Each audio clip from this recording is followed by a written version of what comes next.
Assalamualaikum warahmatullahi wabarakatuh. Salam dan bahagia. Perkenalkan, nama saya Ferry Irawan, NIM 2019-017-086. Saya dari Prodi Akuntansi, Fakultas Ekonomi, Universitas Sarjana Wiata Taman Siswa. Di sini saya akan mempresentasikan hasil penelitian saya yang berjudul Pengaruh Profitabilitas, Likuiditas, dan Leverage terhadap Financial Distress Studi Kasus pada perusahaan-perusahaan perbankan yang terdaftar di BI pada tahun 2017 sampai 2021. Baik, yang pertama pendahuluan. Financial distress merupakan situasi di mana perusahaan menghadapi depresi pada kondisi keuangan. Hal tersebut terjadi sebelum keberangkutan. Menyatakan terdapat 3 kondisi keuangan yang menjadi sebab perusahaan mengalami financial distress, meliputi kurangnya modal, besarnya beban bunga, serta mengalami kerugian.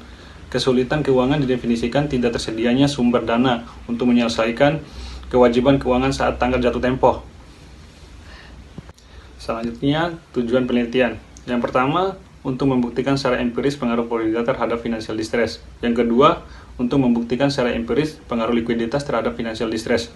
Yang ketiga, untuk membuktikan secara empiris pengaruh leverage terhadap financial distress. Selanjutnya, kajian teori. Teori sinyal. Teori sinyal yang dikembangkan oleh Ross pada tahun 1977 menjelaskan mengenai dorongan atau alasan suatu perusahaan memberikan informasi tertentu kepada pihak luar. Teori tersebut dilatar belakangi oleh asumsi bahwa pihak manajemen atau internal perusahaan memiliki informasi yang lebih lengkap mengenai kondisi perusahaan dibandingkan informasi yang dimiliki pihak luar.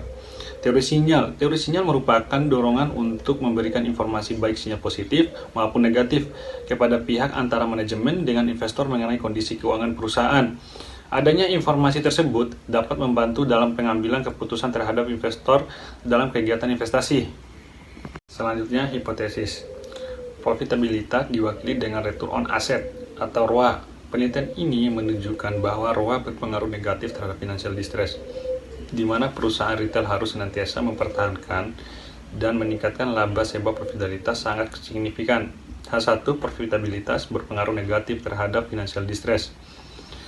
Rasio likuiditas merupakan rasio yang mengukur kemampuan perusahaan untuk memenuhi likuiditas jangka pendek dengan melihat aktiva lancar terhadap hutang lancar perusahaan. H2, likuiditas berpengaruh negatif terhadap financial distress. Leverage adalah rasio yang dipakai untuk mengetahui dan juga mengukur aktiva suatu perusahaan yang dibiayai oleh utang. H3, leverage memiliki pengaruh positif terhadap financial distress. Selanjutnya, metodologi. Sifat penelitian yang digunakan dalam penelitian ini adalah pendekatan kuantitatif. Pendekatan ini digunakan untuk menguji profitabilitas, likuiditas, dan leverage terhadap financial distress. Hasil penelitian. Penelitian ini menggunakan populasi data laporan keuangan tahunan perusahaan-perusahaan perbankan yang telah go public dan tercatat di Bursa Efek Indonesia atau BI. Sampel uang yang digunakan dalam penelitian ini yaitu laporan keuangan tahunan perusahaan-perusahaan perbankan pada tahun 2017 sampai tahun 2021. Jumlah perusahaan perbankan yang disajikan sampel penelitian ini sebanyak 20 perusahaan. Penelitian ini menggunakan 4 variabel yaitu profitabilitas, likuiditas, dan leverage sebagai variabel independen dan financial distress sebagai variabel dependen.